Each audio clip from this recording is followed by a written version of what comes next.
नमस्कार, सगरमाथा टेलिभिजनको प्रस्तुति कार्यक्रम प्रश्न समयमा यहाँलाई स्वागत छ। म सुनिल दाहाल। प्रधानमन्त्री सुशीला कार्कीले प्रमुख राजनीतिक दल विशेष गरी केपी शर्मा ओली, पुष्पकमल दाहाल प्रचण्ड र शेरबहादुर देउवा लगायतका प्रमुख पुराना राजनीतिक दलहरूसँग छलफल गरिसके पछाडि निर्वाचनको माहौलको विश्वसनीयता बढेको छ र फागुन 21 को निर्वाचनको लागि पुराना नयाँ वैकल्पिक सबै राजनीतिक दलहरूले समानुपातिको सूचीलाई अन्तिम रूप दिइरहेका छन्। त्यसकारण बिस्तारै बिस्तारै अविश्वसनीय बनेको निर्वाचन विश्वसनीयतर्फ उन्मुख भइसके पछाडि यतिखेर वैकल्पिक शक्तिहरू पनि ध्रुवीकृत हुने र पुराना राजनीतिक दलहरू पनि ध्रुवीकृत हुने र चुनावी गठबन्धन हुने संकेतहरू र छलफल पनि भइरहेका छन्। अबको मुलुकको मूल राजनीति जसरी अहिले तरङ्गित भइरहेको छ, जेएनजी विद्रोह पछाडि र सबै राजनीतिक दलमा उथल पुथल देखिएको छ। अब चुनावी गठबन्धन कस कस र कुन कुन दलबीच हुन्छ भन्ने चाहिँ चासो र चिन्ताको विषय पनि देखिएको छ। विशेष गरी बालेन शाह, कुलमान घिसिङ र रवि लामिछानेको प्रयास भइरहेको छ भने पुराना राजनीतिक दलहरू, स्थापित पुराना राजनीतिक दलहरू पनि चुनावी गठबन्धन गर्ने संकेत देखाइरहेका छन्। आज हामी विशेष गरी यिनै अहिलेका चर्चित घटनाक्रम र सरकारको प्रस्तुति र त्यो सँगै छानबिनका विषय र पुराना राजनीतिक दलहरूले दिएका चुनौती र चेतावनी र अब सच्चिने कि सकिने भन्ने सवालमा केन्द्रित रहेर छलफल गर्दैछौँ। किनकि आजको यो छलफललाई हामीले विशेष रूपमा प्रस्तुत गर्ने प्रयास गरेका छौँ। किनकि वैकल्पिक शक्तिहरू पनि मिलेन भने उनीहरूलाई प्रतिशोधको राजनीति हुने त्यो खालको चिन्ता पनि देखिएको छ। आजको यो छलफलमा मसँग सहभागी हुनुहुन्छ नेकपा एमालेका नेता लालबहादुर थापा। यहाँलाई स्वागत छ। धन्यवाद। त्यसैगरी आजको यो छलफलमा मसँग सहभागी हुनुहुन्छ नेपाली कम्युनिस्ट पार्टीका नेता राजु कार्की। यहाँलाई पनि स्वागत छ। र त्यसैगरी आजको यो छलफलमा मसँग सहभागी हुनुहुन्छ जनादेश पार्टी नेपालका अध्यक्ष रमण कर्ण। यहाँलाई पनि स्वागत छ। यहाँहरू तीनैजनालाई म स्वागत गर्छु। थापाज्यू, म तपाईँबाटै कार्यक्रम प्रारम्भ गर्छु। एमाले पनि गुपचुप रूपमा चुनावको तयारीमा रहेछ होइन? अब समानुपातिकको सूची लगभग एमाले पनि तयारी गरेको देखियो। भनेपछि एमाले जेएनजी विद्रोह पछाडि शक्ति सङ्घर्ष र एमालेको जेएनजी विद्रोह पछाडि रक्षात्मक अवस्थामा पुगेको एमाले आफ्नो रणनीति र शक्ति हेरेको रहेछ होइन? म छलफल यहाँबाट प्रारम्भ गर्छु, त्यसपछि खास खास विषयमा प्रवेश गर्छु। अब नेकपा एमाले धेरै लामो समयसम्म लोकतान्त्रिक प्रणालीका लागि सङ्घर्ष गर्दै आएको राजनीतिक पार्टी हो र यसले लोकतन्त्रमा चाहिँ आवधिक निर्वाचन लोकतन्त्रको सौन्दर्यता हो। त्यसो भएको हुँदाखेरि नेकपा एमाले आज जुन भाष्य खडा गरिएको छ, निर्वाचनबाट नेकपा एमाले पछि हट्दैछ, नेकपा एमाले निर्वाचनबाट भाग्दैछ, यो एउटा भाष्य खडा गरेको छ। नेकपा एमाले निर्वाचनको फेस गर्न सक्दैन, निर्वाचनमा केपीएलको अनुहार बिग्दैन र कुन चाहिँ केपीएलको अनुहार बोकेर 22 कि 23 को अनुहार लिएर एमाले मैदानमा आउला भनेर मान्छेले औलो देखाएर बसिरहेको छ। नेपालको राष्ट्रिय राजनीतिकमा नेकपा एमाले निर्वाचनलाई फेस गर्न नसके अरू कुनै पार्टीले सक्छ? अरू कसैले सक्छ? अनि किन माहौल बनेको छैन? किन हात हतियार बाहिर छन्? किन त्रसित भएको? किन चिन्तित भएको? किन डरपोक जस्तो देखिएको? नेकपा एमालेलाई के अरे चुनावप्रति चिन्ता पनि छैन। अनि नेकपा एमालेलाई निर्वाचनप्रति कुनै एउटा त्यस्तो खालको डर भए पनि छैन। नेकपा एमाले जनतामा आधारित एउटा राष्ट्रिय राजनीति, शक्तिशाली एउटा राष्ट्रिय राजनीतिकमा उदाएको राजनीतिक पार्टी हो। पछि केपीओलीको अनुहार बोकेर मैदानमा जाने, सूर्यचिन्हमा भोट माग्ने। नेपालको राष्ट्रिय राजनीति केपी ओलीका वरिपरि घुमिराखेका छ। अहिले केपी ओलीबाट भागेको अवस्था हो र नेपालको राष्ट्रिय राजनीति केपी ओलीको लागि रक्षात्मक अवस्था छ। अहिले रक्षात्मक अवस्था त मान्छेले बनाएको हो। त्यो तपाईँले देख्नु भएन नेकपा एमाले रक्षात्मक अवस्थामा छ कि नेकपा एमाले चाहिँ कुन अवस्थामा छ भन्ने कुरो त नेकपा एमालेको अभूतपूर्व रूपले एउटा सम्पन्न भएको 11औं राष्ट्रिय महाधिवेशनले त्यो त पार्टीको आन्तरिकमा नै केपी ओलीको प्रतिस्पर्धीहरू समूहगत रूपमा देखा परे। अब आवधिक निर्वाचनमा के होला भनेर भन्दैछन्। त्यो त समूहगत रूपमा चाहिँ पार्टीभित्र हामी एउटा पार्टीको आन्तरिक जीवनमा पनि एउटा प्रतिस्पर्धालाई प्रतिस्पर्धालाई हामी स्वीकार गर्ने एउटा राजनीतिक पार्टी हो। स्वस्थ प्रतिस्पर्धालाई हामी त्यसलाई स्वीकार गर्छौं। लोकतान्त्रिक एउटा व्यवस्थामा पार्टीको आन्तरिक जीवनमा पनि हामी स्वीकार गर्छौं, राजकीय क्षेत्रमा पनि हामी त्यसलाई चाहिँ बलियो ढंगले हामीले मनन गरेर त्यसलाई हामीले चाहिँ प्रतिस्पर्धामा हामी जान्छौं। त त्यसो भएको हुँदाखेरि कुनै समूहगत रूपले भन्दा पनि एउटा चाहिँ पार्टीमा आफू एउटा नेतृत्वमा आउनका लागि मान्छेले इच्छा, मान्छेका आफ्ना चाहनाहरू उसले प्रकट गर्न सक्छ र प्रतिस्पर्धामा आए र एउटा महाधिवेशनको सर्वोच्चता महाधिवेशनको प्रतिस्पर्धामा यसरी आए, केपीओलाई चकित पार्ने गरी आए पार्टीभित्रका विपक्षीहरू। कसरी चकित पार्ने किसिमले आए? त्यत्रो समूह बन्यो, मत राम्रै ल्यायो, केपीओले छोएपछि कसै के लाग्दैन। केपीओलीको पार्टी एमाले केपीओली एमाले भन्ने जुन भाष्य स्थापित गरिएको थियो अस्तिको 11औं महाधिवेशनबाट फेल हो। अनि महाधिवेशनमा चाहिँ पार्टी अध्यक्ष केपी शर्मा ओलीले ल्याएको मत र एउटा चाहिँ प्रतिस्पर्धीले ल्याएको मत एउटै छ त? उपविजेताले ल्याएको मत एउटै छ त? त्यो त धेरै अन्तर छ त। त्यसमा त कुनै त्यो तुलनै गर्न सकिँदैन। त्यो अपवादको रूपमा चाहिँ एउटा चाहिँ आएको परिणाम महाधिवेशन प्रतिनिधि कसरी छनौट भएको थियो त्यो पनि मान्छेले हिसाब किताब गरिरहेछन्। अनि यतिसम्म कि पार्टीभित्रकै विपक्षीले के भनिरहेछन् भन्दाखेरि प्राविधिक रूपमा भोटिङ मेसिनमाथि पनि षड्यन्त्र भयो भनिरहेछन्। अब अनि मैले त त्यो कतै सुनेको छैन। एउटा भोटिङ मेसिनमा पनि एउटा षड्यन्त्र भयो, एउटा प्रविधिमाथि पनि षड्यन्त्र भयो, एउटा प्रविधिले पनि एउटा चाहिँ तलमाथि गर्यो भन्ने एउटा चाहिँ त्यो बाहिर बजारिया हल्लाका पछाडि हामीले लाग्ने होइन। एमालेको महाधिवेशन सकिएको छ। अब फागुन 21 को निर्वाचनमा एमाले मैदानमा जान्छ। निर्वाचनबाट नेकपा एमाले भाग्दैन। तर निर्वाचनको वातावरण अहिलेको सरकारले त्यसलाई एउटा वातावरण सृजना गर्न सकेका छ कि छैन? निर्वाचनका लागि आम जनतालाई एउटा विश्वास दिन सकेका छ कि? आम जनता उत्साहित भइरहेछ अब निर्वाचनमा निर्वाचनमा राम्रा मान्छे खोज्ने या निर्वाचनमा अब गर्न सक्ने मान्छे खोज्ने भनेर आम मान्छेहरू उत्साहित भएका छन्। हिजो 64 मा माओवादीहरूको गुरिल्ला र हतियार बाहिर हुँदाखेरि त भएको निर्वाचन अहिले के फरक पर्छ र? अनि त्यो निर्वाचनबाट चाहिँ त्यो आम जनता एउटा खुसियाली, आम जनता उत्साहित भन्ने होइन कि आम जनताले अहिलेको सरकारप्रति तमाम खालका प्रश्नहरू एउटा चाहिँ उठाइराखेका छन्। तमाम खालका एमालेले भन्नै पर्छ किनकि तपाईको पार्टी अध्यक्षले प्रधानमन्त्री बहालवाला प्रधानमन्त्री छोडेर भाग्नु परेको अवस्थामा यति चाहिँ एमालेले राजनीतिक प्रतिस्पर्धीको रूपमा भन्नुपर्छ। म तपाईसँग आउँछु। कार्कीज्यू, तपाईहरु पनि जाने निर्वाचनमा? जाने अवश्य। हामी त पुरै तयारीका साथ वामपन्थी ध्रुवीकरण 21 मा चुनाव हुनुपर्छ भनेर हामी त लागिसक्यो। फागुन 21 मा चुनाव भएन भने के हुन्छ? देश अप्ठ्यारो स्थितिमा जान्छ। त्यो भएको हुनाले देशलाई सही ट्र्याकमा लानको लागि चुनाव अनिवार्य छ। फागुन 21 मा चुनाव हुनुपर्छ। फागुन 21 पछाडि फागुन 22 मा नेपाली कम्युनिस्ट पार्टीलाई खोज्नुपर्छ भनिरहेछन्। यो तपाईले भनेको हो कि जनताले भनेको हो? कहाँबाट जित्छन् नेपाली कम्युनिस्ट पार्टीका प्रतिस्पर्धीहरूले भन्ने हिसाब किताब गरेर बसिरहेछन् मानिसहरू। पछिल्लोचोटि नेपाली कम्युनिस्ट पार्टीमा जनताको जो लहर देखिएको छ नि, कहाँ त्यसैभरि अहिले तपाईँ हामी धनगढीदेखि लिएर मधेससम्म आउँदाको स्थिति हेर्नुभयो भने हाम्रो एकता सन्देश सभालाई हेऱ्यौँ भने जनतामा एक खालको उत्साह आएको छ। नेपाली कम्युनिस्ट पार्टी नै अबको चाहिँ ठुलो लार्जेस्ट पार्टी हुन्छ भन्ने कुरा अहिले जनतामा परिसक्यो। त्यो चाहिँ के प्रचण्ड र माधव नेपालले भनेको कि जनताले भनेको? जनताले भनेको। कहाँ भने?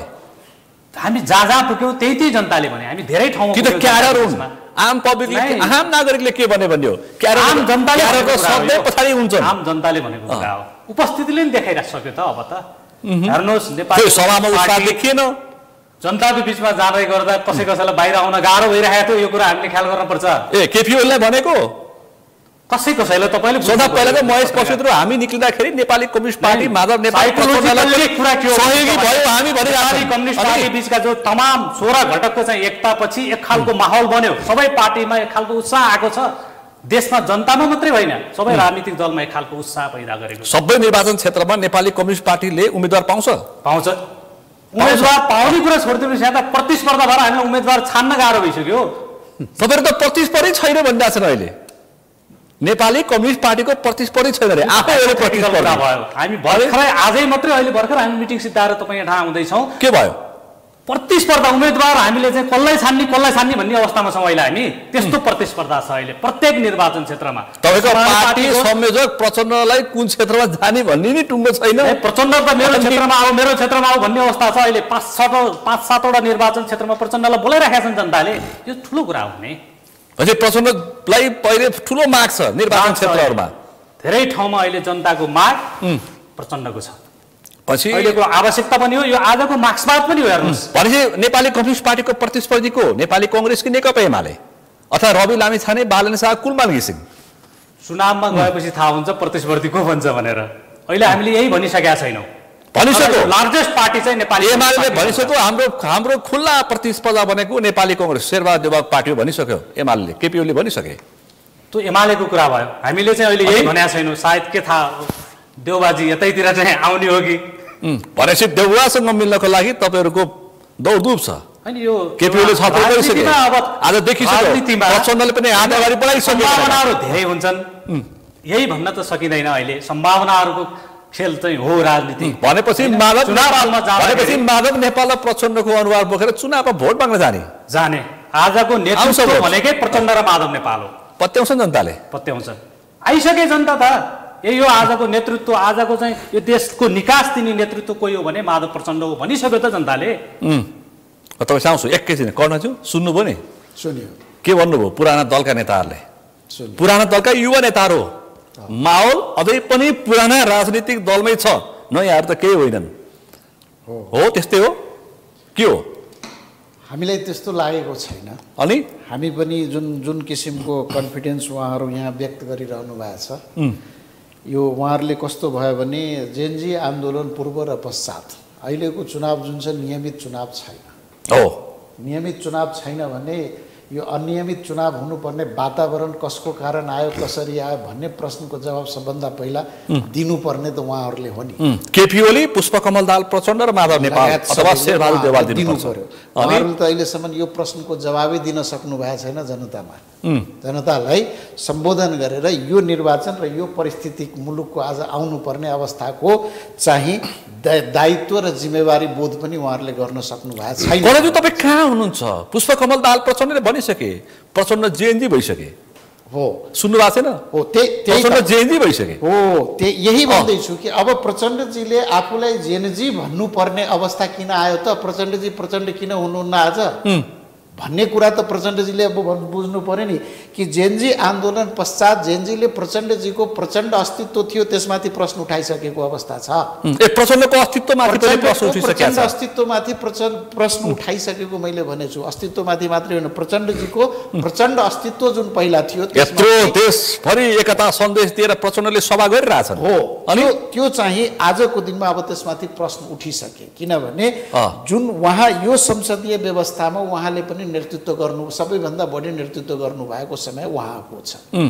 त्यसपछि चाहिँ तपाईँको के हो भने संसदमा विपक्षी दल नरहने गरी पनि सरकारको गठन भएको यही संसदले देख्यो है, यही नागरिकले देखे। अब चाहिँ तपाईँको के हो भने त्यस पश्चातको जुन जेएनजी आन्दोलन भइसक्यो भने त्यो आन्दोलनमा प्रचण्डजी लगायत कुनै पनि नेताहरू जुन हुनुहुन्छ सार्वजनिक रूपमा चाहिँ सामुन्य आएर यो आन्दोलन जुन छ त्यसलाई आन्दोलनलाई थेक्न सक्ने, रोक्न सक्ने अवस्था उहाँहरू समक्ष रहेन।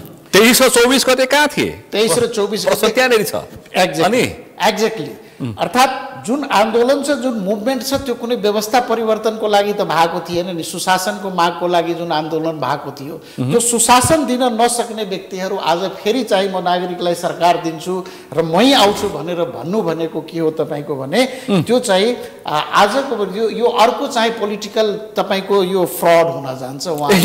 यो राजनीतिक तमासा हो। तमासा तर उहाँहरू भन्नुहुन्छ एकपटक प्रचण्ड र माधव नेपालले संयुक्त आह्वान गरिसके, अब एकपटक बहुमत हो। अनि फेरि केपी ओलीले भने अन्तिम पटक, तेस्रो पटक पार्टी अध्यक्ष भएको छु, अब एकपटक फेरि एमालेलाई बहुमत, मुलुक कायापलट हुन्छ। केपी ओलीले पनि भनिसके, शेरबहादुर देउवा पनि त्यसै भन्न खोजिरहेछन्। अब मुलुक कायापलट गर्ने रे। हो, मुलुकको कायापलट तपाईहरु आउनु पर्दैन रे। हो, मुलुकको कायापलट जुन गर्ने भन्दै हुनुहुन्छ नि, त्यही हामी केहरू पनि अब आएर उहाँहरूले अहिले फेरि मुलुकमा म फेरि एकपटक आउनुपर्छ जुन भन्दै हुनुहुन्छ, त्यो विश्वास गर्ने जनाधार के त? उहाँहरूको तर्क के त? राजनीतिक योगदान, राजनीतिक व्यवस्था परिवर्तनको योगदान हो। त्यसको लागि त उहाँहरूले धेरै साल सत्ता चलाइसक्नुभयो। त्यसपछिको जुन विशृङ्खला, विसङ्गति र अस्थिरता र कुशासनको बारेमा कसले, त्यसको जिम्मेवारी कसले लिने? व्यवस्था परिवर्तनको जसले जस लिन्छ त्यो व्यवस्थामा जुन यो विकृति देखियो र विसङ्गति देखियो र भ्रष्टाचार देखियो त्यसको पनि जिम्मेवारी त लिनु पर्ला होला नि कि मात्र मैले व्यवस्था परिवर्तन गरेँ यति साल यति वर्ष मैले यो पञ्चायती राणाकालबाट यहाँ ल्याए पञ्चायतीबाट यहाँ ल्याए आज गणतन्त्रमा ल्याइसके तर भ्रष्टाचारको सीमा कहाँ पुग्यो 34 वर्ष 33 वटा काण्डको हिसाब किताब ओली देवा प्रचण्डले फर्चेट गर्नुपर्छ फर्चेट अब 34 वर्ष 33 काण्ड अब त नागरिकमा जानको लागि अहिले चाहिँ तपाईको यो मात्रै कि मलाई फेरि एकपटक बाहेक उहाँको चुनावी एजेन्डा के छ त नागरिकलाई विश्वास दिलाउन सक्ने भ्रष्टाचार अन्त गर्छु त्यसको के भन्छ तपाईको भ्रष्टाचार कसरी अन्त हुन्छ भनेर नागरिकमा बोल्न सक्नु भएको छ अस्ति गएको निर्वाचनमा अस्ति गएको सरकारमा प्रचण्ड अहिले प्रचण्डको सुन्नु भएको छ नि प्रचण्ड भ्रष्टाचार विरोधी नायके हो त्यसो भए प्रचण्ड भ्रष्टाचार विरुद्धको नायके अहिले उनको शासनकालमा भ्रष्टाचारीको हायलका हायल भयो रे हो अनि त्यस्तै अवस्था छ भने त्यति बेलाको हामी अख्तियार दुरुपयोग अनुसन्धान आयोगको हामी हेरौँ न त रेसियो अनि भ्रष्टाचार कहाँ पुगेको रहेछ भने हाम्रो के भने एउटा कुनै के प्रचण्डजीको अवधिमा या कुनै केपी ओलीजीको अवधि या शेरबहादुर देउबाको अवधि भन्दा पनि आज प्रचण्डजी माधवजी लगायतहरू सबै एक ठाउँमा हुनुहुन्छ हिजो संसदमा प्रचण्डजी र देउबाजी पनि मिल्नु भएको थियो त्यही संसदमा प्रचण्डजी र ओलीजी पनि मिल्नुभयो सिद्धान्त सकिएको राजनीतिमा जो जहाँ जसरी पनि अब सिद्धान्त व्यक्ति प्रधान स्वार्थ प्रधान कुर्सी प्रधान सिंहदरबार प्रधान यस अब म यहाँ भन्दैछु सुन्नु न यहाँ प्रचण्डजीको अवधिमा भ्रष्टाचार जुन छ न्यूनमा थियो अवस्थामा भने त्यही म भन्दैछु प्रचण्डजी देउबासँग पनि सरकार बनाउनु भयो प्रचण्डजी ओलीसँग पनि सरकार बनाउनु भयो भनेपछि प्रचण्डजीको स्वतन्त्र सरकार त थिएन नि अब उहाँले के देउबाले भ्रष्टाचार गर्यो भनेर भन्न पाउनुहुन्छ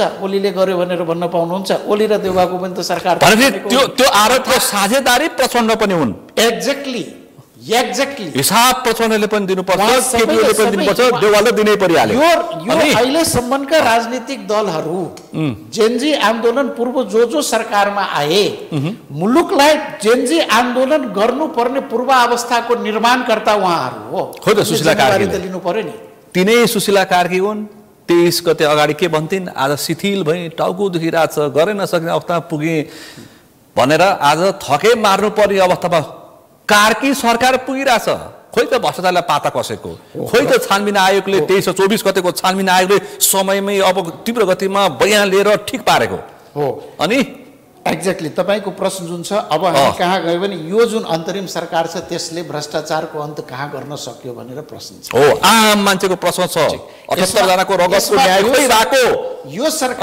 सरकार आन्दोलनबाट जन्मिएको सरकार हो यो सरकारलाई नागरिकले विश्वास गरिदिनु पर्यो यो सरकारलाई दिएको समय अवधि भित्र उसले के गर्न सक्छ भने त्यो पनि हामीले हेर्नु पर्यो एउटा भ्रष्टाचारको अन्त्य सुशासनको कायम फाउन 21 गतेको निर्वाचन गरियो यो सरकारले अरु केही गर्नु पर्दैन तीनटा मुख्य एजेन्डा थियो तर प्रश्न के उठ्छ भने राजनीतिक दलहरू जसले अब फेरि आगामी निर्वाचनमा भाग लिन्छु भनिरहेछ ती राजनीतिक दलहरूले कतिको सहयोग गरे त भ्रष्टाचार उन्मूलनको लागि भन्ने प्रश्न उठ्छ कि उठ्दैन पुराना राजनीतिक दलहरूले गरेनन् सहयोग गरे भने त आफै परिहाल्छन् नि त्यही भन्दैछु त्यसकारण उहाँहरूले के गर्दै हुनुहुन्छ भने यो सरकारको अस्तित्वमाथि नै प्रश्न उठाउनुहुन्छ यो सदाबढी केपी ओली हो असंवैधानिक सरकार संसद पुनर्स्थापना भनेर जुन उठाइरहनु भएको छ त्यसले गर्दा के हुन्छ भने कानुनको विद्यार्थी के भन्नुहुन्छ त यो सरकारले निर्वाचन गराउनको लागि जुन पूर्व अवस्थामा ल्याउनु पर्छ त्यसको लागि त नागरिकको समर्थन चाहियो नि नागरिकमा जानको लागि पहिलो सबभन्दा अर्को एउटा मुख्य चाहिँ कार्यताली के तोकियो भने तपाईँ निर्वाचन गराउनुस् त निर्वाचनको वातावरण बनाउनलाई यो सरकार सफल भयो कि भएन भन्ने प्रश्न उठ्दाखेरि एमाले बाहेक अन्य दलमा निर्वाचनको लागि वातावरण छ भनेर त भनिसकेका छन् नि जसरी उहाँहरूले पनि भन्नुभयो त्यसकारण सबभन्दा सुरुमै निर्वाचन जानुपर्छ भने पुष्पकमलदार प्रचण्ड हो अब निर्वाचनको वातावरण बनाउन त सक्सेस भयो सरकार त्यसपछि हामी के हेरिरहेछौँ भने भ्रष्टाचारका काण्डहरूमा पनि के हुन्छ भने अनुसन्धान त हुनु पर्यो नि सरकार आज आयो भोलि भ्रष्टाचारी भनेर थुन्न त पाइएन नि कानुनको शासन त हुनु पर्यो नि अनुसन्धान के कति भइरहेको छ केही अभियोगहरू पनि लाग्यो तर प्रश्न के उठ्छ भने अनुसन्धान गर्ने निकायहरू पनि जुन छ त्यो पनि कस्तो छ भने यही पुराना दलहरूले नियुक्त गरेका व्यक्तिहरू त्यो ठाउँमा छन् अनि तिनीहरूले टेर पुछा लगाउँछन् अख्तियारले अनि त्यो निकायले यो सरकारलाई कसरी सहयोग गर्छ त भन्ने प्रश्न त उठ्छ। तपाईँ आउँछु एकैछिन। अनि कार्कीज्यू समानुपातिको लिस्टमा कहाँनिर पर्नुभयो तपाईँ या प्रत्यक्ष रूपमा लड्ने हो? म लड्दा त प्रत्यक्ष लड्छु नि, समानुपातिकमा त जाने कुरै भएन। तपाईँ प्रत्यक्ष भिड्ने प्रचण्डको फोटो बोकेर, प्रचण्ड माधवको फोटो बोकेरै भिड्ने हाल्छन् भोट हाल्छन्। हामी कन्फिडेन्स छौँ कि हाल्छन् चाहिँ के आधारले 64 देखि अहिले 82 सम्म सरकारमा बसेको प्रचण्डको पार्टीले के गर्यो? त्यति लामो सम्म एमालेको नेतृत्व गर्दै समाजवादी बनाएर यहाँ आएका मात्र नेपालले के गर्यो भनेर जनताले हिसाब किताब खोज्छन्। अति बाठा छन् अहिले त नेपाली जनता, सामाजिक सञ्जालमा खोजिरहेछन्। यस्तो हो, हजुरले गरेकै प्रश्नमा उत्तर छ क्या। कसरी के गरेन भन्ने भन्दा नि हामीले यति राम्रा उपलब्धिहरू हासिल गर्यौँ, कहाँ त्यही उपलब्धिले अहिले युवाहरू उफ्रिरहेछन् त। यही व्यवस्था ल्यायौँ, संघीयता, गणतन्त्र, धर्मनिरपेक्ष ल्याउनेहरू भागेका होइन, संस्थागत गर्ने कुरा। अनि अस्ति ल्याउनेहरू भागेका होइन, एकमुष्टै भागेका हुन् नि, भागेनन्। कन्फिडेन्सका साथ म भन्छु कि त्यो दिनको चाहिँ गेम चेन्जर कोही थियो त प्रचण्ड थियो। उत्कृष्ट व्यवस्था भनेर ल्याउने भनेका नायकहरू सबै भागेका हुन्, लामबत्त भएर भागेका हुन्, भागेनन्। अब अनि एउटा कुरा के हो भने चुनावपछि फेरि भाग्छन् भनिरहेको छ। युवाहरूले जो गरिराख्नु भएको छ सुशासनको माग, भ्रष्टाचार विरुद्धको माग, त हाम्रै एजेन्डा हो। युवाहरूले नयाँ सोच्ने कुरा, विचारको हिसाबले नयाँ दृष्टिकोण दिने कुरा ठिक छ, तर हेर्नुहोस् 46 सालको आन्दोलनमा उपलब्धिहरू हासिल भएछन्, नेतृत्वले आन्दोलनको लिड गरेर आएको छ। 62-63ले हेर्नुभयो भने नेतृत्व भागेको छैन, नेतृत्व नै स्थापित हुँदै आएको छ। तर जेनजी आन्दोलनमा एउटा प्रश्न देखा पर्यो, विचार र सहितको नेतृत्व हुन जरुरी छ, दृष्टिकोण सहितको नेतृत्व हुन जरुरी छ।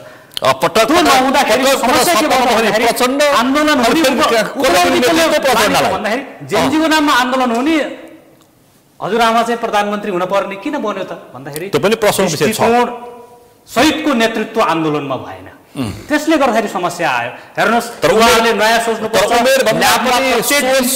युवा हो, कुरा सही छ, चाहिँ दुईटा खुट्टाले मात्रै उभिएको युवा भएर त भएन नि त। विचार सहितको युवा र नेतृत्व दिन सक्ने युवा हुन पर्यो होइन। यो त देखिएन नि पछिल्लोचोटि, यो समस्या आयो, यो हाम्रो प्रश्न चिन्ह हो। यो हामीमा देखिएको, यो हामीमै तेर्सेको प्रश्न। त्यसैले के गर्नुपर्छ नि, युवा मात्रै भएर हुँदैन, विचार सहितको नेतृत्व दिन सक्ने युवा। प्रचण्डको पार्टीसँग के विचार छ र? न नाम छ, न चुनाव चिन्ह छ, न माओवाद छ, न माओ विचारधारा छ। अहिले त माधव नेपालले दिएको गिफ्ट छ, यही त प्रचण्ड हो। माधव नेपालले दिएको उपहार मात्रै छ। यही हो प्रचण्ड। अनि प्रचण्ड भनेको के हो भने अस्थिर हो प्रचण्ड, अस्थिर होइन, विचारलाई विकास गर्न सक्ने नेतृत्व हो प्रचण्ड।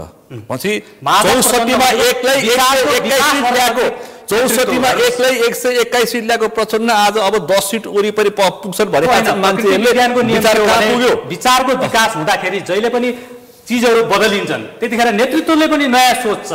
नाम यो भन्ने कुरा सहायक कुरा हो, त्यो परिस्थितिलाई नाम सहायक, चुनाव चिन्ह सहायक, पार्टीको नाम सहायक, विचार सहायक नै होइन।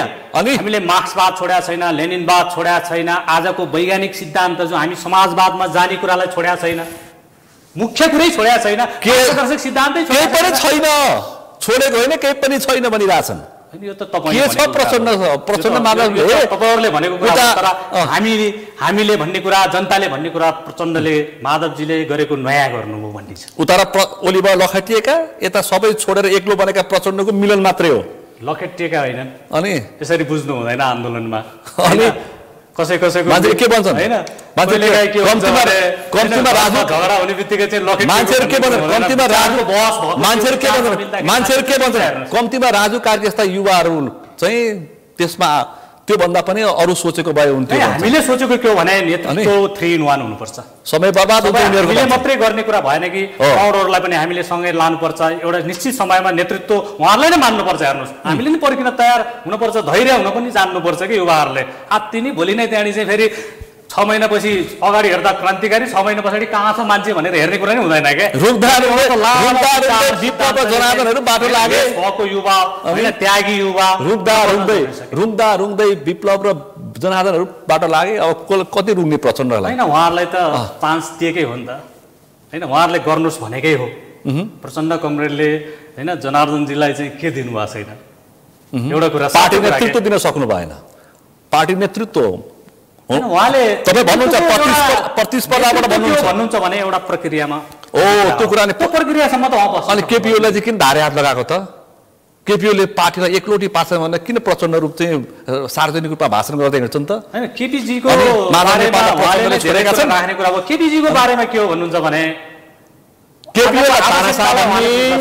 केपीओलाई तानासा भन्ने ठुल्ठुलो स्वरमा माझा नेपालहरू अनि आफू चाहिँ छोड्दै नछोड्ने कमरेड प्रचण्ड माधवजीले अहिले छोड्दा भयो नि कोही मान्छेलाई अहिले वामपन्थी ध्रुवीकरण हो युवाहरू आउनु पर्छ भनेर छोड्दै भयो नि हामीले देख्दैनौ विचारको हिसाबले नमिलिसकेपछि बसहरू लामो गरी राखेको हामीले देख्छौं कार्कीजी विचार नमिलेपछि चाहिँ यता फर्किने कार्कीजी सुन्नुहोस् ल वामपन्थी ध्रुवीकरण कम्युनिस्ट एकता रे माधव नेपाल र प्रचण्ड संरक्षक भएर बसेर अर्को एउटा जुझारु युवालाई नेतृत्व दिएको भएदेखि अनि भन्न सक्थ्यो अहिले सक्दैन नै आज चाहिँ जुझारु नेतृत्व होइन आज प्रचण्डै जुझारु नेतृत्व हो के हेर्नुस् हामीले यसो हेर्छौं प्रचण्डलाई अहिले फागुन 21 पछि हेर्दाखेरि उहाँमा जो डायनामिक देख्छु मैले फागुन 21 पछि युवामा भन्नु पनि बढी देख्छु फागुन 21 पछि हेरौला अनि फेरि छलफल गरौँला कति डाइनामिक रहेछन् जनताले के हुन्छ भनेर के कति डाइनामिक रहेछन् कति विचारमा परिपक्व रहेछन् कति थिर रहेछन् भन्ने कुरा फागुन 21 पछि हेरौला अनि सवाल जवाफ हेर्दै जानु होला लार्जेस्ट पार्टी प्रचण्ड माधवकै नेतृत्वमा बन्नेवाला छ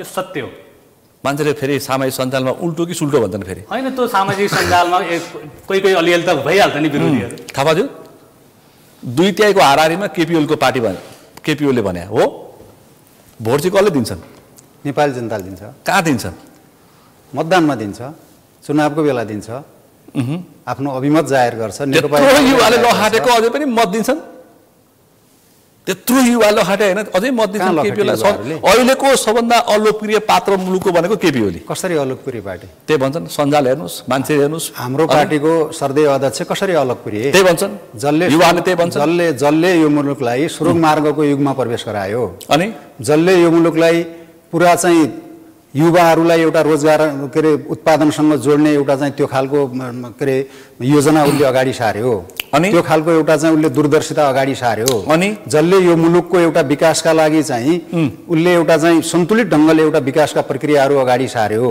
त्यही प्रश्न अनि त्यही प्रश्न सुरेन्द्र पाण्डेलाई चुनाव अगाडि मैले महासचिव लड्ने सुरेन्द्र पाण्डेलाई सोधेको थिएँ मैले केपीओ जस्तो विकासवादी नेताको विरुद्धमा उभिएको भन्न उहाँको जवाफ के भन्नुभयो धरहरा बनाउनेहरू भन्नेहरू सुरुङ मार्ग बनाउने भन्नेहरूले 2324 गतिको त्यो नरसम मार्ग पनि जिम्मा लिनुपर्छ भन्नुभयो अनि नरसम खुरुक्क बयान दिने कार्की आएको भन्नुभएको छ उहाँहरूले 23 गते जुन घटना घट्यो त्यो 23 गतेको घटना जेनजीले के केपीओलीको सरकारलाई एउटा चाहिँ विस्थापन गर्न खोजिया हो र गर्दै त त्यो त्यसको विकल्प खोजिया हो र केपी जो जेनजी आफ्ना माग सहित अगाडि आएका जेनजी युवाहरू भन्दैछन् केपीओलीको हामीले विकल्प खोजिया होइन लोकतान्त्रिक गणतन्त्रको हामीले के अरे विकल्प खोजिया होइन हामीले मात्र सुशासन भ्रष्टाचार नियन्त्रण र सामाजिक सञ्जालमा जुन एउटा प्रतिबन्धको लगाउने एउटा काम भयो त्यसमा हामीले हाम्रो माग हो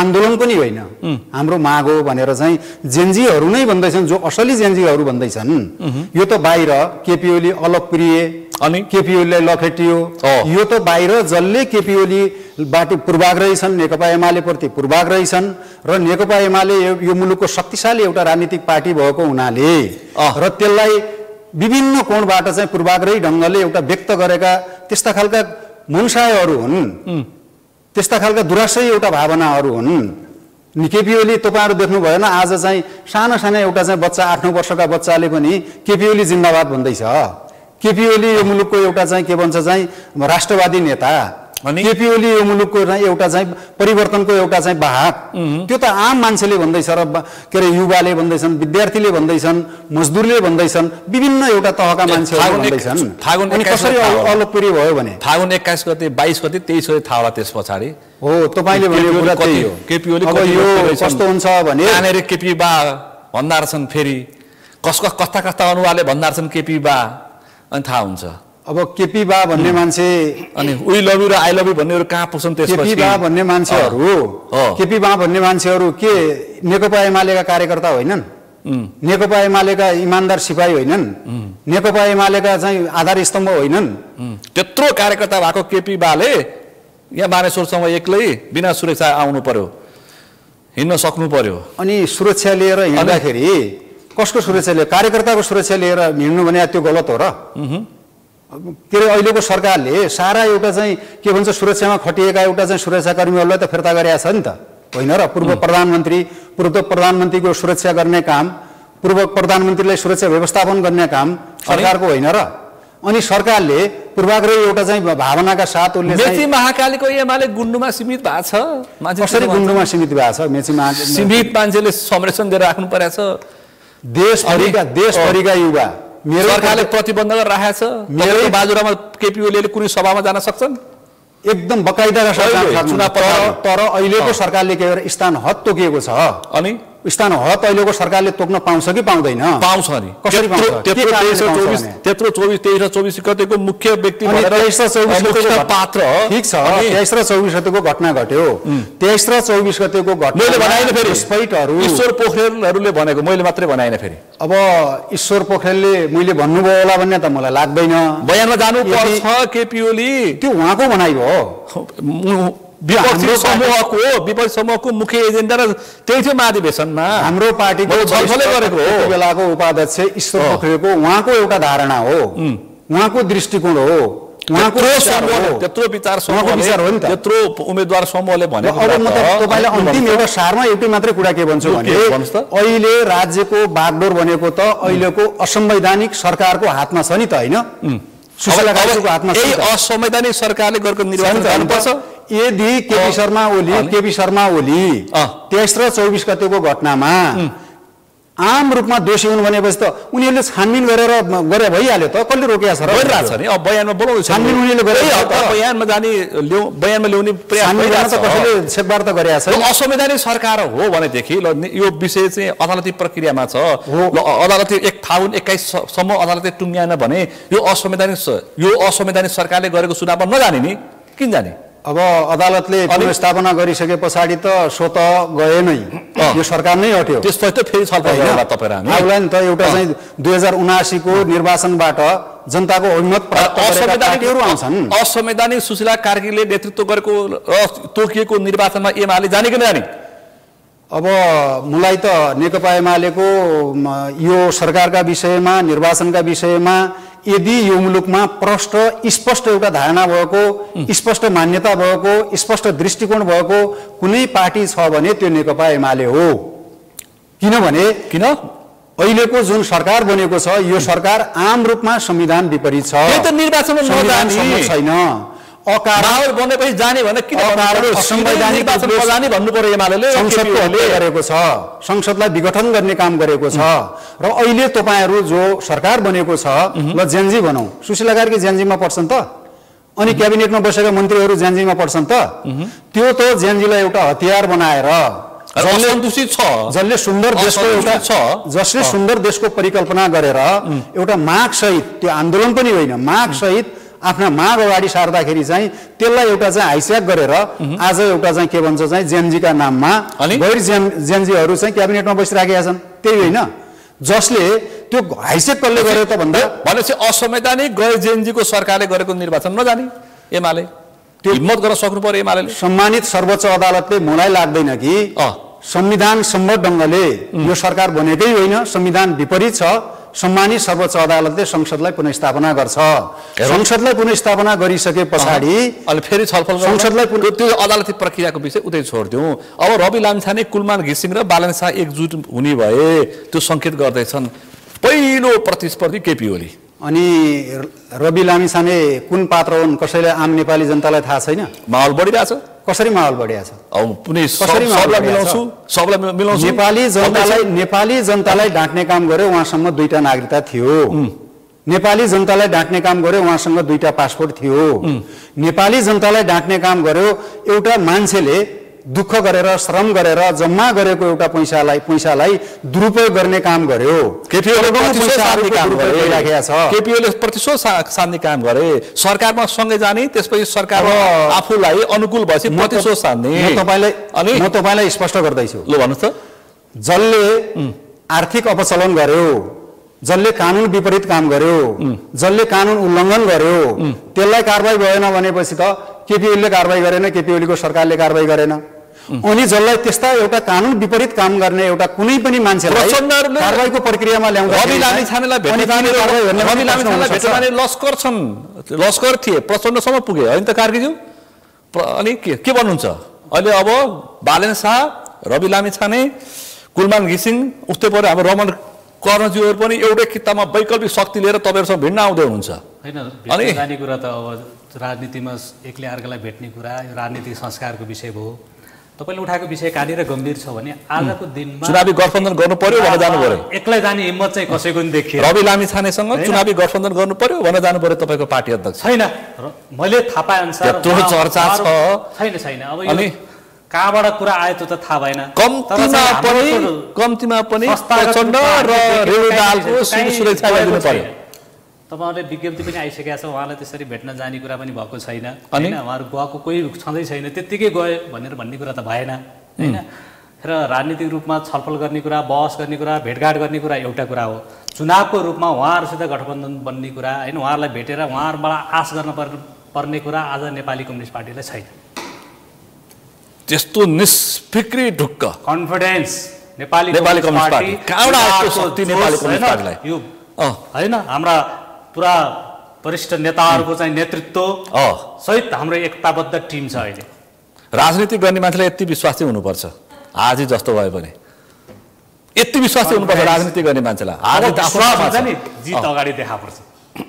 चुनाव अगाडि सबैले त्यसै भन्छ, चुनाव पछाडि हेर्नु होला योभन्दा पनि बढी कस्ता पात्रले दुईटै ल्याउँछु भनेर हिँडेका छन् सडकमा।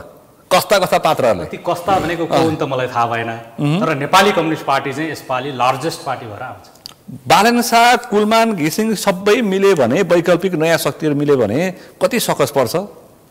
उहाँहरू डराएर त मिल्न गएको हो नि। अलि दिन अगाडि एकले अर्कालाई देश बनाउन मिल्न गएको हुनसक्छ,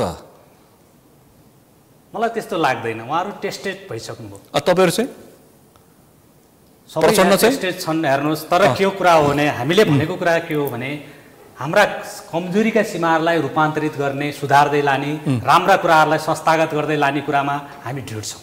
हाम्रो पार्टी, हाम्रो नेतृत्व अनि दृढ छ होइन।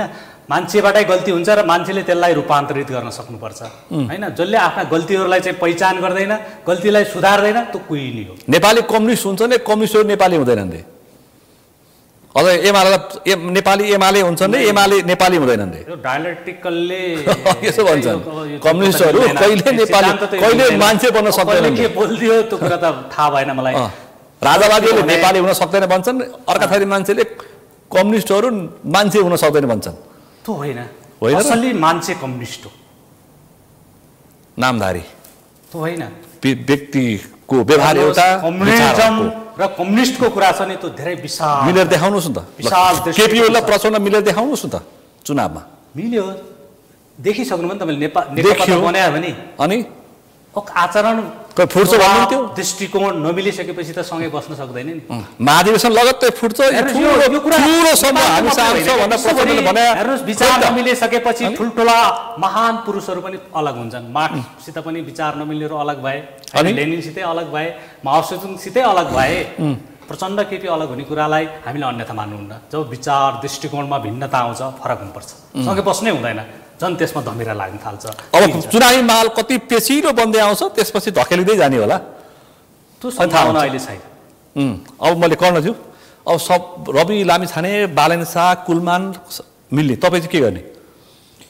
हेर्नुहोस्, म तपाईँको यो प्रश्न जुन छ नि, आम मान्छेको प्रश्न हो, यो चाहिँ चासोको प्रश्न, सञ्जाल आम नागरिकको प्रश्न के रहेछ भने जुन अहिलेका दलहरू छन् त्यसमध्ये पनि रवि लामिछाने, बालेन र कुलमानहरू मिल्नु यो एउटा राजनीतिको अहिलेको अवस्थामा एउटा त्यसलाई सामान्य रूपमा लिनुपर्छ। अनि अघि नै उहाँले के भन्नुभयो भने एक्लै लड्ने कसैको हिम्मत छैन भनेर उहाँले स्वीकार गर्नुभयो कि म कमजोर भइसकेछु भनेर स्वीकार गरिसक्नुभयो। त्यसकारण उहाँहरू चाहिँ के गर्नुभएको छ भने एक्लो लड्ने हिम्मत छैन भनेर भन्नुभयो नि तपाईँले। बोलेको कुरालाई स्वीकार गर्नुहोस् न। अनि त्यो स्वीकार त्यो एङ्गलबाट होइन। फेरि कार्कीजीले कलजी तपाईँ चाहिँ कहाँबाट लड्नुहुन्छ चुनाव, कहाँबाट उठ्नुहुन्छ त चुनाव भनेर सोध्नुभयो भने हो त्यही भन्दैछु, जवाब दिन सक्नुहुन्छ। अनि त्यही भन्दैछु उहाँहरूले के गर्नुभयो भने अघि पनि बोल्दा र उहाँ हाम्रो थापाजीले पनि बोल्दा के भन्नुभयो भने यत्रो परिवर्तनका बाहक ओलीजीहरू यी नेताजीहरू हुनुहुन्छ, यो उहाँ परिवर्तनको बाहक हुनुहुन्छ भन्नेमा प्रश्न छैन। त्यो योगदानको लागि उहाँहरूको योगदान मुलुकमा ऐतिहासिक छ। तर प्रश्न कहाँनिर उठ्यो भने यी परिवर्तनका बाहकहरू आफू परिवर्तन हुन चाहेनन्, कहिले पनि परिवर्तन भएन, त्यसका नतिजा यो देखियो। अब के भइदियो भने उहाँहरू पनि राजनीतिक रूपमा कतिको कमजोर हुनुहुन्छ, एनालिसिस कस्तो गर्नुभयो भने एउटा साइलेन्ट मेजोरिटी हुँदो रहेछ। अनि है उहाँको एनालिसिस के छ, उहाँ जहाँ जानुभयो त्यहाँनिर भिड देखियो। भिड त्यति मात्रै छ नेपालमा, त्यो बाहेकका भिडको एनालिसिस के छ त? अर्थात् जो साइलेन्ट मेजोरिटी छ। अस्ति देख्नु भएन अधिवेशनहरूमा सभाहरूमा एआई प्रयोग गरेको हो, त्यही देखियो, त्यही त भन्दैछु। अब एआई प्रयोग गर्नु परिरहेछ, उहाँहरू पनि विचारधाराको विचारबाट कहीँ नमिल्ने तर आज अस्तित्वको लागि मिल्न बाध्य हुनुभएको छ। त्यसो पनि त देखियो, विचार त कहीँ कहाँ चुनाव कसले जित्छ त्यस्तै मान्छे खोजेर हिँड्नु भएको छ उहाँहरू। उहाँ अस्तित्वलाई पात्र विचार त कुरै जाओस्, विचार पर जाओस्, अस्तित्व बचाउनको लागि उहाँहरू मिल्दै हुनुहुन्छ। हामी के गर्यो भने नेपालको राजनीतिमा नयाँ अस्तित्व बनेर आयो। केपी ओलीले पार्टीमा जेएनजी ल्याइसके, 40 वर्ष मुनिकालाई केन्द्रीय सदस्य बनाइसके। कहाँ जेएनजी स्वीकार, उहाँ त असली जेएनजी नकली जेएनजी भन्नुहुन्छ। जेएनजी त उमेर समूह, त्यो कसरी नकली हुन सक्छ? त्यही भन्नुहुन्छ उहाँहरू। त्यही त उहाँहरूको अस्ति 11 महाधिवेशन ल्यायो जेएनजी, देख्यौ भन्दै हुन्छ। यही छ। अब मैले के गरेँ, मैले केही जेएनजी ल्याएँ, उहाँले केही जेएनजी ल्याउनु हो भन्ने बित्तिकै तपाईँको जेएनजी सुशासन कायम भयो त। जो आन्दोलनमा मरेका थिए उहाँलाई स्थान हत लागेको छ, आजसम्म शहीदको घरमा जाने साहस गर्न सक्नु भएको छ त? छैन नि। अर्थात् उहाँलाई नागरिककोमा पुग्ने, नागरिककोमा जाने उहाँहरूले हैसियत अहिले गवाइसक्नु भएको छ। त्यो पोलिटिकल हैसियतसम्म छैन, नागरिकका जाने हैसियत छैन, त्यो मोरालिटी उहाँहरूसँग आज छैन। रमण कर्णले यत्रा सभाहरू देख्दैन क्या भन्नुहुन्छ फेरि उहाँहरूले? यत्रा सभाहरू देख्दैन क्या? स्वीकार गर्नुभयो, त्यो हाम्रो सभा थियो, त्यो उहाँहरूको महाधिवेशन थियो। त्यो महाधिवेशन जुन छ नि तपाईँको चितवनको महाधिवेशन र अहिलेको काठमाडौँको महाधिवेशनलाई तुलना गर्दा पनि देखिन्छ। त्यसपछि उहाँले महाधिवेशन पश्चातको जुन परिणाम आयो त्यसमा त्यो महाधिवेशन पूर्व जो उहाँकै पार्टीको शीर्ष नेताहरू पर्नुहुन्छ, उहाँले बोलेका कुरामाथि पनि प्रश्न उठाउनुहुन्छ, त्यो एमाले थोरै हो र भन्ने भन्दै हुनुहुन्छ। अर्थात् आजको दिनमा जुन मैले अघि भने थिएँ कि परिवर्तनका बाहकहरू परिवर्तन हुन चाहेनन्, त्यसमा के हेर्नुहोस् भने उहाँहरूसँग मेरो प्रश्न के रहेछ भने जेएनजी भित्र्याउनु भयो तर जेएनजीलाई लिडर बनाउन सक्नुभयो। तपाईँ आजको पुस्तासम्म आउँदाखेरि तपाईँको पुस्तामा जेएनजी पूर्व आज लिडरसिप हस्तान्तरण गर्ने सक्ने तपाईँसँग किन छैन? दोस्रो पुस्ताको लिडर किन छैन त? क्षमतै छैन। त्यही त तपाईँ बिनाको नेपाली कम्युनिस्ट पार्टी एमाले, ओली बिनाको एमाले त सोच्नै सकिँदैन। किनभने तपाईँ पार्टी हाँक्नु पर्यो नि, अरूसँग क्षमता छैन। त्यसकारण मैले प्रश्न उठाएँ कि तपाईँले त लिडरसिप जन्माउने, लिडरसिप ग्रो गर्ने वातावरण नै दिनु भएन नि। अर्थात् तपाईँ यो भन्दै हुनुहुन्छ कि एमालेमा त्यसो भन्नुहुन्छ उहाँ एमालेलाई कति अप्ठ्यारो पर्यो, केपी ओलीलाई उमेर हद क्यान्सल गर्नु पर्यो, 2 कार्यकाल क्यान्सल गर्नु पर्यो, त्यसैकारण पार्टी नेतृत्व गर्ने मान्छे नभेटा। त्यसैकारण यदि उहाँहरूले परिवर्तनलाई स्वीकार गर्ने व्यक्ति भइदिएको भए, लिडरसिप भइदिएको भए आफ्नो पार्टीमा लिडरसिप ग्रो गर्नुहुन्थ्यो। अहिले जेएनजी ल्याउनु पो उहाँको आफ्नै पार्टीमा जेएनजीजहरू हुन्थे, यो जेएनजीको आन्दोलनको अवस्था आउने थिएन। मैले त्यसकारण के भने जुन इन्डिभिजुअलिस्टिक एप्रोच लिएर उहाँहरूले पार्टी चलाउन खोज्नुभयो नि यतातिर आएर, त्यसले गर्दा के भयो भने नेता पोलिटिकल लिडर जेनेरेसनको चाहिँ क्राइसिस उहाँहरूमा देखियो।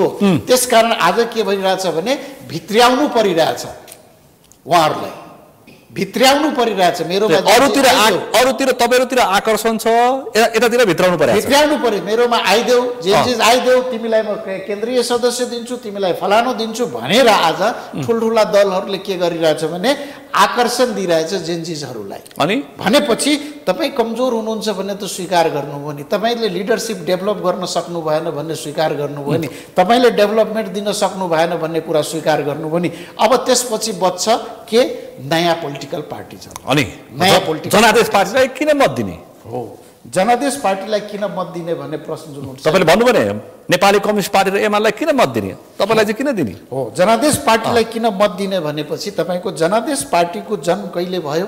अस्ति पोस्ट जेन्जिज रिभोल्युसन हो। पोस्ट जेन्जिज रिभोल्युसन त्यो भनेको जेन्जिजको आवाज जुन थियो के थियो भने त्यही जुन मैले भने नि साइलेन्ट मेजोरिटी उहाँहरूसँग फेरि उहाँले भन्नुहुन्छ रमण कर्ण जेएनजी हो भन्नुहुन्छ फेरि उहाँले होइन, त्यही प्रश्न म त्यसो पनि जवाफ दिनुपर्छ। एकदम म जवाब दिइरहेको छु, म जवाब दिइरहेको छु। कि तपाईँहरू पनि के अरे चाहिँ नागरिक उन्मुक्ति पार्टी जस्तै हुनु पर्थ्यो, जेएनजी नै अध्यक्ष पाउनु पर्थ्यो हो। म भन्दै त्यो सक्नु भएन। म तपाईँलाई भन्नुहोस्। 2/3 संसदको 2/3 अङ्कगणितीय सरकार उहाँहरूसँग थियो। नेपालमा 2/3 सरकार बन्नु बिरलै हुन्छ। 22 गतेसम्म केपी ओली हार हुक भोलि बतास भूकम्प केले पनि भ्याउँदैन भन्नुहुन्थ्यो। भ्याउँदैन भन्नु 23 गते भ्याइदियो। त्यस्तो सरकार हुनु।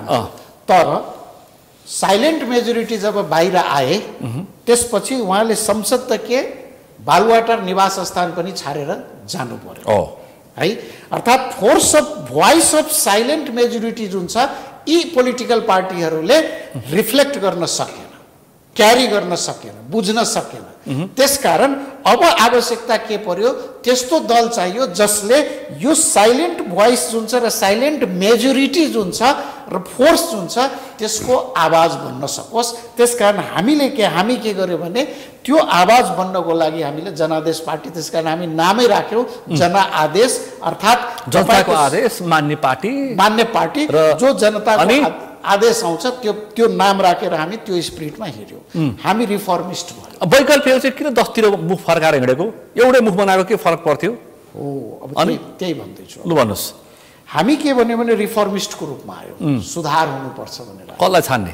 नयाँ भन्ने कसलाई छान्ने? नयाँ भन्ने कसलाई छान्ने? नयाँ त्यो समस्या पर्यो यहाँ परिसक्यो मतदातालाई। त्यसकारण हामी भन्दैछौँ हामी नयाँ आयौँ। अब हामीलाई छान्नको लागि के छ भने हामीसँग भएका हामी के एजेन्डा लिएका छौँ भनेर छान्ने। व्यक्ति अहिलेसम्म हामी व्यक्ति छान्यौँ।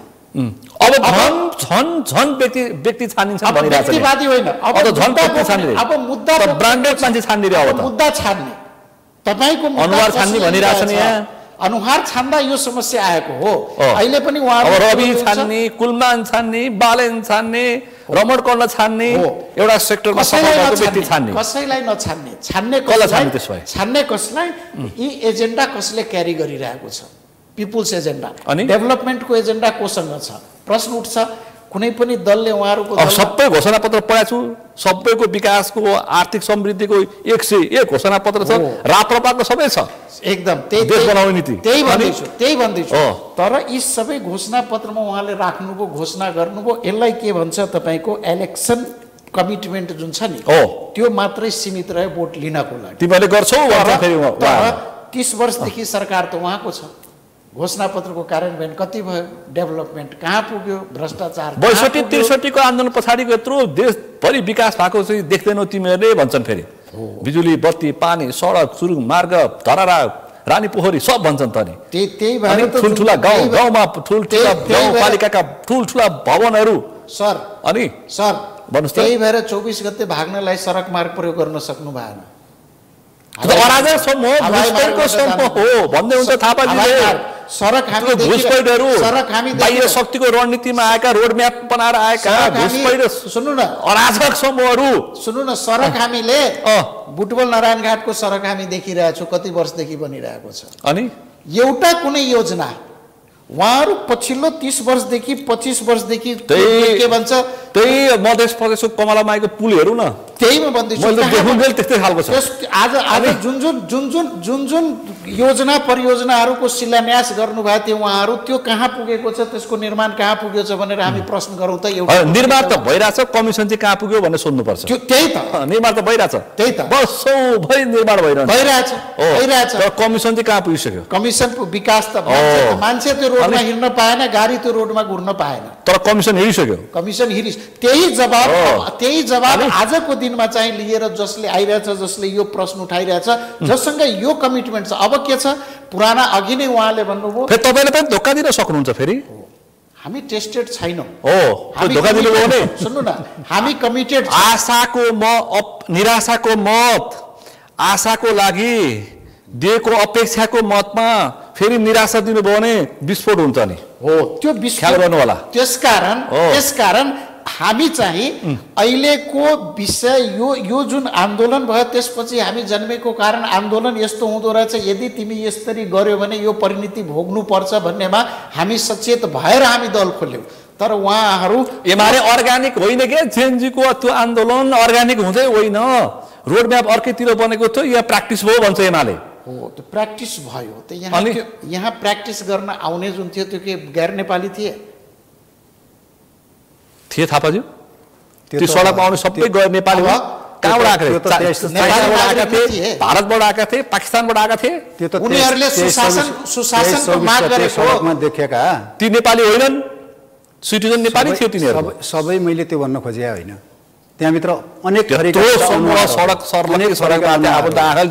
लागेका मान्छेहरू पनि देखिन पाइयो होइन त सीमित 2-4 जना आयो होला नि घुसपेट जाने 2-4 जनाको मान्छेको संख्या मात्रै हो र भने त्यहाँ त कति मान्छेहरू थिए त्यहाँ त त्यसो भएको हुँदाखेरि मैले फेरि पनि भन्छु जेनजीले उठाएका जुन माग छ त्यो परिवर्तन राजनीतिक एउटा चाहिँ प्रणाली परिवर्तनको माग होइन केपी शर्मा ओलीको एउटा चाहिँ सत्ता बहिर्गमनको माग होइन उनीहरूले त्यो सरकारसँगै ती मागहरू पूरा गर्न उनीहरूले चाहिँ शेरबहादुर देउवाको प्ले कार्ड बोकेर इरिटेट अनुहार भनेर बोकेर हिँडेका थिए ती जेएनजीहरू त्यसको सडकमा त्यही देखायो हामीले त्यसको एउटा चाहिँ योजनाकार अनि विभिन्न षड्यन्त्रमूलक ढङ्गले जेएनजीहरूमाथि एउटा चाहिँ उनले सडकमा उतारेर आफ्नो एउटा चाहिँ अभिष्ट पूरा गरेको एउटा चाहिँ त्यो खालको घटना हो त त्यसो भएको हुँदाखेरि अब विभिन्न खालका मान्छेहरू तपाईले यत्रो आन्दोलनलाई यसरी इरिटेट गर्दाखेरि एमाले मत पाउँछु भनेर के मैले त्यो आन्दोलनलाई यसरी इरिटेट गर्दाखेरि तपाई बाजु राख्नु होइन 23 गते चुनाव तपाई लड्नु पर्दैन 23 गते तपाई हेर्नु न 23 गते एउटा लुटपाट भएको छ आगजनी भएको छ भन्छु चोरी डकैत भएको छ अनि ती मान्छेलाई के भन्नुहुन्छ तपाई अनि संसद जस्तो थियो कानुन पाउँदाखेरि कुलिङ पिरियडमा के गरे सरकार जस्तो थियो खुला भ्रष्टाचार अदालत जस्तो थियो न्याय सम्पादनमा पैसा बिना चल्दैन भनि जान्छन् मान्छेहरूले कम निराशा छ त्यसमा अनि त्यो आक्रोश त्यसमा जोड्ने पक्षको त होइन त्यसमा केही कमजोरी छैनन् मैले भन्न खोजे होइन हाम्रा संरचना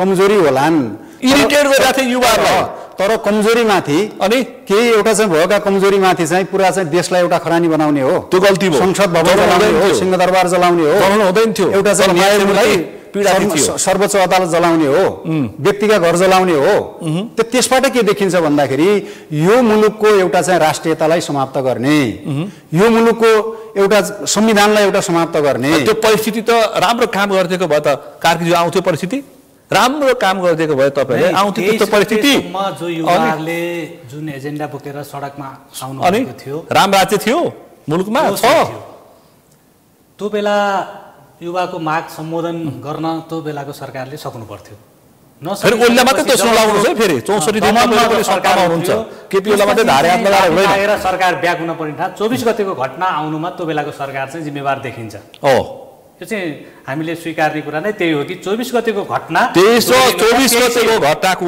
दोषीहरू पुराना दलका सबै नेताहरू हुन् सबैले सरकारको नेतृत्व सबैले हिसाब किताबमा भाग लिनुपर्छ प्रतिपक्षमा रहेको पार्टीले त 23 गतेमा जुन दमन भयो त्यो गलत गर्यो सरकारले र तुरुन्तै राजीनामा दिएर जेएनजीका माग सम्बोधन गर्नतिर लाग्यो भनेर त पार्टीले विज्ञप्ति निकाल्यो नि पहिल्यै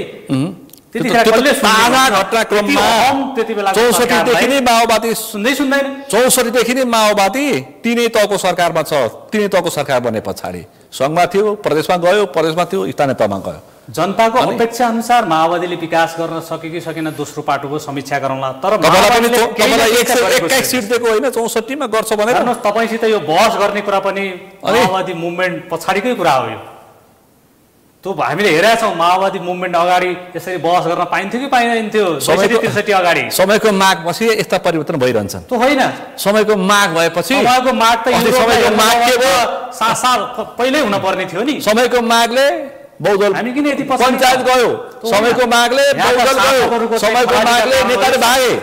शासकहरू गलत हुँदाखेरिको यो उत्कृष्ट व्यवस्था भने होइन गणतन्त्र, नेताहरू भाग्ने गणतन्त्र रहेछ, उत्कृष्ट संहिता बनाएन होइन। यसलाई भाग्ने भन्ने कुरा पनि त्यसरी हामीले सुध्रिनु पर्यो क्या तपाईहरु, सुध्रिनु पर्यो क्या। त्यहाँनिर ठिक छ,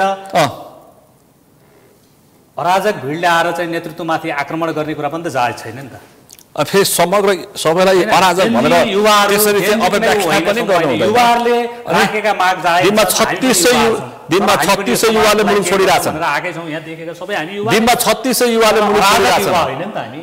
कारगिल दिनमा 3600 युवाले मुलुक छोडिरहेछन्, +2 पछि विद्यार्थी छैनन्, स्वास्थ्यसित रोजगारीमा कस्तो हालत छ, यो विडम्बना हेर्नुस्। हामी मान्छे रोइरहेछन्, हामी विद्यार्थी आन्दोलनबाटै आर्थिक अवस्था कस्तो छ, शिक्षा स्वास्थ्य रोजगारीको कसो कब्जामा छ, यसलाई हामीले कसो कब्जामा छ, सीमित व्यक्तिको कब्जामा छ भन्न सक्नु पर्यो क्या तपाईहरुले। तपाईहरु युवाले कम्तीमा बोल्नु पर्यो क्या। बाछिटा आयो अहिले समाजमा, यो पुँजीवादको बाछिटा के हो भने दलाल पुँजीवादको चाहिँ एउटा व्यक्तिमा केन्द्रित हुने हैन, सत्तामाथि उसले चाहिँ राजगाज गर्न खोज्ने र त्यसको आसेपासेहरुकोमा सबै त्यो केन्द्रित जो हुन खोज्यो, यसले चाहिँ समाजलाई गलत ट्र्याकमा लगिराखेको छ। समस्या देखिन्छ, मेकानिजम बनाउन जरुरी छ। 70 लाख घर परिवारलाई एउटा चाहिँ नयाँ मेकानिजममा ढालेर यो समाजलाई नयाँ ठाउँमा लैजानु पर्छ। हेर्नुस्, समाजवादी व्यवस्था, उत्कृष्ट व्यवस्था, जनताको मुहारमा खुसी ल्याउने व्यवस्था, समृद्धिको चाहिँ जो कुरा हामीले गरिराखेका छौँ नि, व्यवस्था परिवर्तनबाट मात्रै सम्भव छ। हामीले के एउटा बहस, नयाँ बहस गर्यौँ हाम्रो युवाहरूको, अब ओली देवा प्रचण्डबाट सम्भवै छैन भन्छन्, हल गर्नुपर्छ भने ओली देवा प्रचण्डबाट सम्भवै छैन भन्छन् नागरिक, सुन्नुहुन्न? यत्रो तपाईँ मेची महाकाले हिँड्नुहुन्छ, सबै ओली देउबा प्रचण्डलाई एउटै डालोमा हाल्नु, कार्यकर्ताभन्दा बाहिर गर, एकै ठाउँमा कार्यकर्ताभन्दा बाहिर गर पनि ओली छुट्टै मत बुझ्नुपर्छ क्या। त्यसरी हेर्नुपर्छ। हामी त सुध्रिनु पर्छ भन्छौँ, सुध्रिनु पर्छ। हैन, हाम्रा कमी कमजोरीहरू छन्, हामी सुध्रिन तयार छौँ। अनि सुध्रिन तयार छौँ। अस्ति के भने एजेन्डाहरूलाई छोडेर हामी भाग्दैनौँ। एमालेको महाधिवेशनमा जेएनजेले के भने के अरे चाहिँ माइतीकर मण्डलमा युवाहरू त्यहाँ पनि मत खेर जाला, राम्रो मान्छे जिताउनु भने उनीहरूले कति चिन्तित छन् पुराना दलका युवा नेताप्रति उनीहरू। तपाईहरु किन यस्तो भएको? नै हामी पनि उहाँहरूलाई सम्मान गरेका छौँ, धेरै युवाहरूसित हाम्रो सहकार्य पनि बनिराखेको छ। तपाईले केन्द्रीय सदस्य हुनुभयो, तपाईले केन्द्रीय सदस्य हुनुभयो। जेनजी आन्दोलनले एउटा नयाँ मान्छेलाई सोच्ने त बनाएकै छ, अनि कुरा त हामीले मान्ने कुरा भयो है। तर के हो भने जेनजी आन्दोलनले उठाएका एजेन्डाहरूलाई संस्थागत गर्ने कुरा चाहिँ प्रधान विषय हो। त्यो दिशामा अब केपी ओलीले तयार पारेको भाषा जस्तो झोले राजनीति गर्न छोड्नु पर्यो तपाईँ हामी सबैले। अब झोले राजनीतिको पराकाष्ठा भयो मुलुकमा, यो भाष्यतिर हामी जान हुँदैन हो। एउटा टिम त चाहिन्छ नि त राजनीति गर्नेहरूको बिचमा, पार्टी नेतृत्व, लिडरसिप हैन, नेतृत्व, विचार, संगठन सब चाहिन्छ, सारा चिज त चाहिन्छ नि। अकस्मात कहीँ माथिबाट आएर चाहिँ यहाँ चाहिँ पुरै कायापलट गर्ने भन्ने कुरा त हुँदैन नि। पक्कै पनि जेनजी पनि हाम्रै समाजका हाम्रै उपजहरू हुन् हैन, यही समाजका चाहिँ उपजहरूलाई कसरी चाहिँ नयाँ दिशा दिने भन्ने कुरा त यही पार्टी, पोलिटिकल पार्टीले दिने हो नि त हैन। त्यसैको वरिपरि नै हुन्छ हेर्नु। अब सुध्रिने कि सकिने? सुध्रिएर यो देशको जिम्मा लिने, यो समाजलाई नयाँ रूपान्तरण गर्ने, जनतालाई खुसी बनाउने, सुखी बनाउने दिशामा। अब सकिने कि सुध्रिने? सुध्रिने कि सकिने? कमी कमजोरीबाट त सुध्रेर अगाडि बढ्ने हो। सुध्रिने अब सुध्रिने भने चाहिँ आम रूपमा चाहिँ एउटा चाहिँ 100 को 100% नै यहाँ चाहिँ के भन्छ त्रुटि छ, गलत छ भन्ने खालको भाष्य पनि हामीले खडा गर्नु हुँदैन। काम गर्ने क्रममा कमजोरी हुन्छन्, हामीले जनताको अपेक्षा अनुरूप केही हाम्रा चाहिँ काम नभएका होलान्, कमी कमजोरी पनि भयो होलान्, त्यसबाट सचेर चाहिँ अगाडि जानुपर्छ, रूपान्तरित गरेर आफूलाई अगाडि बढ्नु। हामीले पार्टीमा भएका सबै कार्यकर्ताहरू खराब छन् भन्न खोजेका होइनौँ, तर खराबहरूको बहुमत भएर समाज नै खराब बनाउन खोजिरहेछन् र सम्भावित मुलुकले खराब होला जस्तो भने चिन्ता व्यक्त गरिरहेको छौँ हामीले। तपाईँ जस्तो इमान्दार नेता कार्यकर्ता पनि हुनुहुन्छ, अब तर खराबसँग पछि लाग्दाखेरि तपाईँहरू पनि त्यो खराब हुनुपर्ने बाध्यता अवस्थामा पुग्नुहुन्छ। मान्छे विभिन्न एउटा सोचका, विभिन्न एउटा चाहिँ प्रवृत्तिका, विभिन्न खालका एउटा चाहिँ मान्छेका दृष्टिकोणका पनि मान्छेहरू हुन्छन् र त्यो अनुरूप मान्छेका चाहिँ कमी कमजोरी पनि हुन्छन् र त्यस्ता मान्छेलाई पनि रूपान्तरित गरेर अगाडि बढाउनु पर्ने हुन्छ। ठ्याक्कै अन्तिममा छु, अन्तिममा के भन्नुहुन्छ? ठ्याक्कै अन्तिममा छु, निर्वाचनको बारेमा के भन्नुहुन्छ? अन्तिममा छु, सरकारलाई के भन्नुहुन्छ? निर्वाचन अनि नेकपा एमालेको स्पष्ट एउटा दृष्टिकोण छ, संसद पुनर्स्थापना हुनुपर्छ, किनभने यो सरकार असंवैधानिक छ। संसद पुनर्स्थापना भइसके पछाडि चाहिँ संविधान संशोधन गर्नुपर्छ, त्यसपछि सर्वपक्षीय सरकार पछाडि अनि चुनावी प्रक्रियामा अगाडि बढ्नुपर्छ। चुनावी सर्वपक्षीय सरकार गर्नुपर्छ, त्यही भन्दैछ एमालेका कार्यकर्ताहरूले। चुनाव अनि चाहिँ संसद पुनर्स्थापना भइसके पछाडि सर्वपक्षीय सरकार बनाएर अगाडि बढ्ने, संविधान संशोधन गर्ने। हामी ग्यारेन्टी गर्न सक्छौँ, हामी संविधान संशोधन गर्ने भनेर नै नेकपा एमाले र नेपाली कांग्रेसको बीचमा चाहिँ हामीले चाहिँ गठबन्धन गरेर सरकारमा हामी गयौँ। 13 महिनासम्म केपीओलले संविधान अहिले कुरा नगर्नु पत्याउने जनता तर अब चाहिँ थापाजी पत्याउँदैनन्। तर 13 महिनासम्म हामी त्यो कोर्समा त प्रवेशै गर्न पाएका छैनौँ। प्रयास गरे भए त्यो प्रक्रियामा त हामी प्रवेशै गर्न पाएका छैनौँ। केपीओलले प्रयासै गरेनन् त्यो संविधान संशोधन। ए बाबा हो, यही त्यो संविधान जोगिने भन्दा बाहेक संविधान संशोधन गर्ने पनि एउटा परिस्थिति र सन्दर्भ अगाडि बढ्छ नि त। ठ्याक्कै अन्तिममा संविधान के अरे यो संसद पुनर्स्थापना हुन्छ, अनि त्यसपछि संविधान संशोधन हुन्छ, अनि सर्वपक्षीय सरकार बन्छ, त्यसपछि मात्रै निर्वाचन हुन्छ। कार्कीजी हो होइन, प्राप्त उपलब्धिको रक्षा गर्नको लागि अनि जेनजीले उठाएका मागहरूलाई संस्थागत गर्नको लागि र लोकतन्त्रमा निर्वाचन बाहेक अर्को विकल्प छैन। त्यसकारण अनिवार्य हुनुपर्छ। त्यसकारण तपाईँको पार्टीको अध्यक्षले भने त देश जोगाउन, दुर्घटनाबाट जोगिन निर्वाचन जानुपर्छ। कर्णजी अन्तिममा मैले भन्नुपर्दा अहिले पनि उहाँहरूको द्वैत चरित्र के देखिन्छ भने एकातिर संसद पनि पुनर्स्थापना गर्न लगाउने, अर्कोतिर निर्वाचनमा भाग लिनलाई दल पनि दर्ता गराउने, त्यसपछि समानुपातिको सूची पनि तयार गर्ने, मान्छे पनि छान्ने भनेपछि उहाँहरू अझै पनि यो के भन्छ चुनावलाई स्वीकार गर्न सकिरहनु भएको छैन, फेस गर्न सकिरहनु भएको छैन। त्यस कारण यस किसिममा हामी त नयाँ दल आएको हुनाले हामी के भन्छौँ भने निर्वाचन हुनुपर्दछ, अनि तोकिएकै मितिमा निर्वाचन हुनुपर्छ, अनि यो र त्यो इस्युमा यो र त्यो बहाना बनाई निर्वाचनलाई पछि पर सार्न चाहिँ मिल्दैन। अनि राजनीतिक दलको प्रमुख चरित्र भनेको निर्वाचनबाट आफूलाई ठ्याक्कै अन्तिममा छु सबै वैकल्पिक शक्ति भनिएकाहरू एउटै किताबमा पुग्छन् कि पुग्दैनन्, त्यो अवस्थालाई इन्कार गर्न सकिँदैन। चुनावी गठबन्धन गर्छन् कि गर्दैनन्? सबै वैकल्पिक शक्तिहरू एकै ठाउँमा आउँछन् भन्दा पनि सबै वैकल्पिक शक्तिहरू यही नयाँ एजेन्डाहरू लिएर जान्छन् भन्ने। तपाईँ चाहिँ कहाँबाट चुनाव लड्ने? म चुनाव लड्यो भने मेरो क्षेत्र जनकपुर हुन्छ। कति नम्बर क्षेत्र? 4 नम्बर। ठ्याक्कै समय सक्यो। तपाईँ तिनैजनालाई विशेष रूपमा आभार व्यक्त गर्न चाहन्छु। गार्गी तपाईँ कहाँबाट लड्ने? लमजुङबाट। कति नम्बर? एउटै क्षेत्र पृथ्वी सुब्बा गुरुङ लगायतसँग। तपाईँ? बाजुराबाट। केपीओले टिकट दिन्छन्?